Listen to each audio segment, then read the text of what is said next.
Hi, I'm Paula. I'm living in Rush the last 20 years in Ireland. I have two sons. Aaron has autism and ADHD, he's 16, and I have another son, Owen, who's 14. He doesn't have autism. Well, I'm a typical, I was a scout leader, so I would be well prepared. I would bring my box of matches, my sleeping bag and a penknife. I would love to go to Orlando in Florida because Aaron absolutely loves roller coasters. Anything, he's an adrenaline junkie like myself and he would just be beaming. So I'd love to bring him there.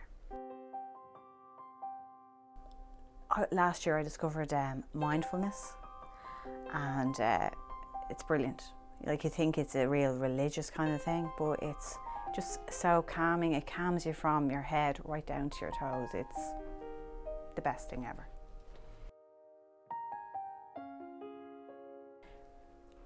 Aaron is a boy. He's 16 years of age, a typical teenager. Aaron has autism with ADHD.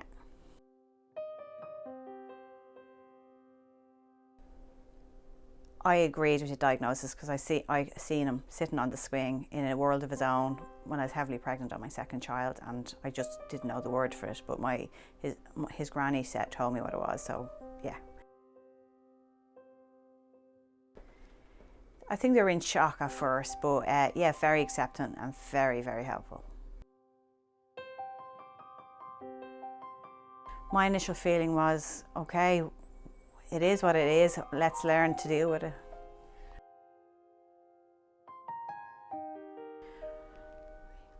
No, the feeling hasn't changed.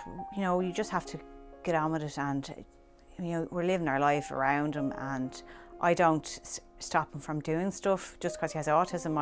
I believe he needs to experience everything and we go from there. Like, it's great now, we can do more stuff now. He has his autism dog. Jimmy his name is Jimmy Doodle. He's my canine companion. My canine companion is the charity based in Cork. They do puppy training. You get the dog when they're about 8 weeks old, and you fundraise a certain amount of money.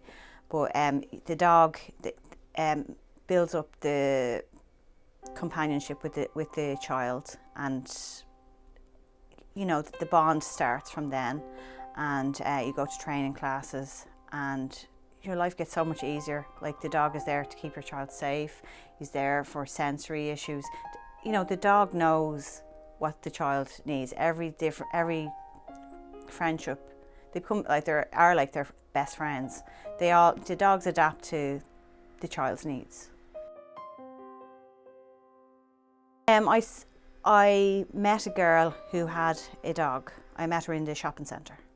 And she's not with us anymore, but she filled me in about going online and applying at My Canine Companion. It's info@mycaninecompanion.ie, and you fill out a form. If there's I put you on a waiting list, and they come out and assess you to see if you're a suitable candidate, and then they'd know what kind of dog would suit your child's or family's need. No, it's autism. You just have to have a diagnosis of being on the ASD spectrum. When we got Jimmy, Jimmy had been with another family before us, and because Aaron is quite a big child, like a puppy wasn't going to work for us and my family situation, and it was like a once off that we got a qualified dog. It's usually the puppy program, and Jimmy was 4 when he came to us, and we have him now 3.5 years, and I swear to God, it's the best thing ever. Well, they expect you to fundraise. They expect you to fundraise 10,000, but but you know, you can do that with group events, or you can do it like individually, you know, and there's no time limit on how long it takes to fundraise for the dog. I started my fundraising while I was on the waiting list. Once I got word Jimmy was coming, like we got really stuck in. But we had fundraised a bit beforehand. Like we done like the mini marathon, we done bag packs, we done coffee mornings, and people are just so generous, you know.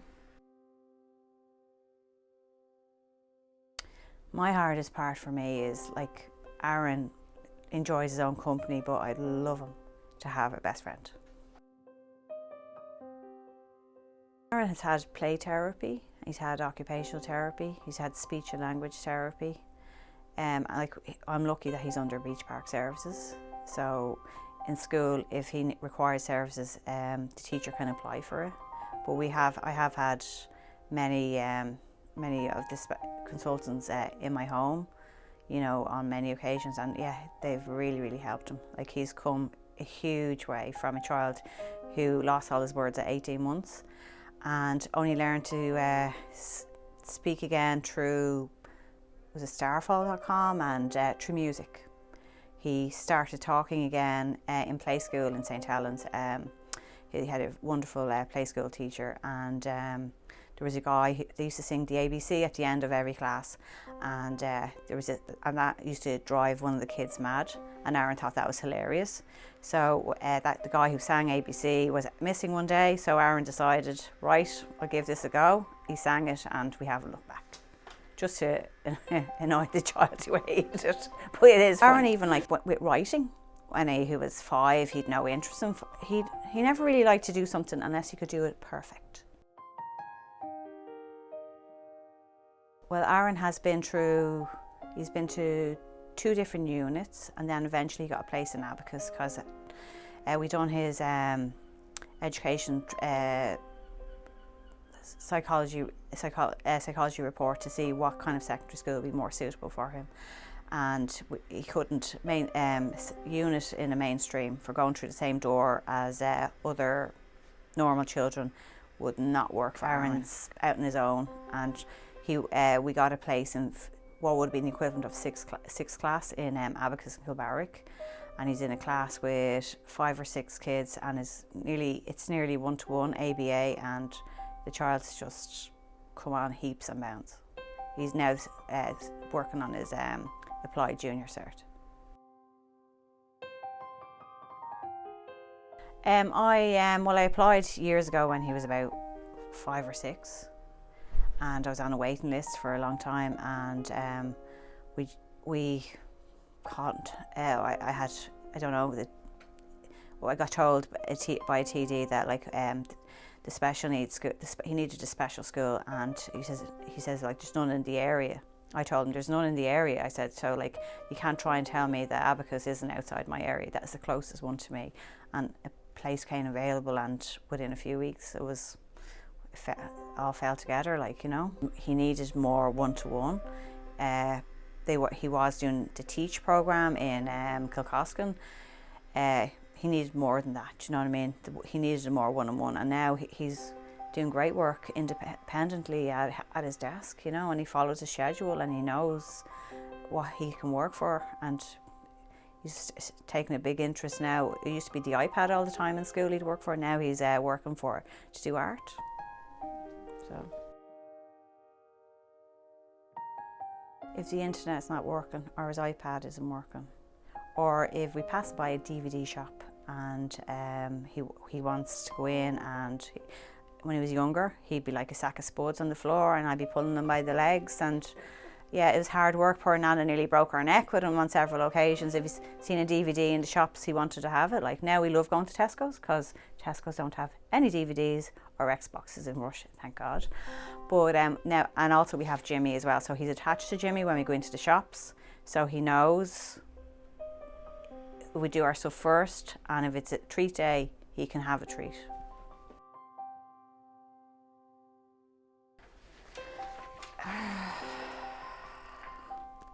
Giving him reassurance, sitting down and talking to him, and he usually likes a deep pressure, an L hug, and just talk to him and tell him, you know, maybe when the circumstances are different, or if he behaves himself, he'll get, he has to work for it. He can't just lie down, have a meltdown and say, yeah, get me on way. Doesn't work, because it's a big bad world out there, and that's not going to get him anywhere.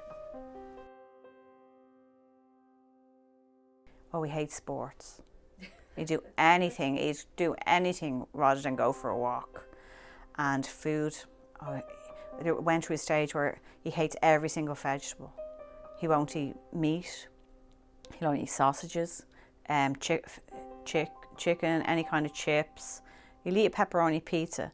But it went to a stage where if I had something on my plate that he didn't like, he would take my plate over to the bin and say, you'll just have to get rid of that. Where now he can cope with what I'm eating, but you have to sit away. Just don't put it near him. Yeah, when last November he was doing a learn to cycle, like a course with Fingal through gravity, and yeah, he got on the bike, and after 2 sessions he took off. At 15 years of age, I thought he'd never cycle a bike. It was amazing. Don't panic.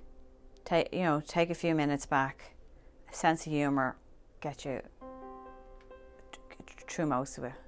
And you know what, you're on a journey with your child, and they're your teacher and you're their teacher. So, it takes time, but it does get better.